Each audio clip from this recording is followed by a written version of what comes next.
అరే నాన్న, అసలు ఈ విషయం తెలిస్తే నా ముఖం చూసలేము కానీ నన్ను అసహించుకుంటారు వాళ్ళు.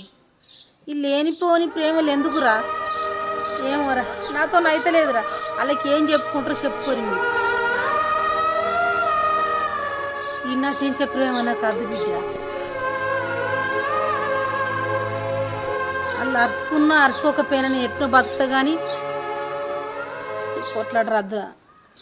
అవ్వా వాళ్ళు మా మాట ఇంటలేనే కదే పెద్దవాళ్ళ దగ్గర పిలిపించి ఆ మాట చెప్పించినాం. వాళ్ళు అట్లన్నా భయం ఉంటారమ్మా. ఉండేది ఏమైతుంది? అవ్వా ఇప్పుడే కడుపు నిండా తిని కంటి నిండా నిద్రపోతాను. అరే ఆ ముచ్చట తెలిసేసరికి ఎట్లయితే అట్లా మేము చూసుకుంటాం. ఏమంటావు తమ్మి? అంతే అమ్మా, నేను చూసుకుంటాం కదా. ఏం రంది పెట్టుకోకు అమ్మ, నువ్వు ఏం రంది పెట్టుకోకు, ఏమన్నా కానీ మేము చూసుకుంటాం. ఎట్లయితే గట్లా. అరే చిన్నోడా, నీ పెళ్ళం పేరుకి చిన్నది కానీ దాని మాటలు పిడుగులురా. అదే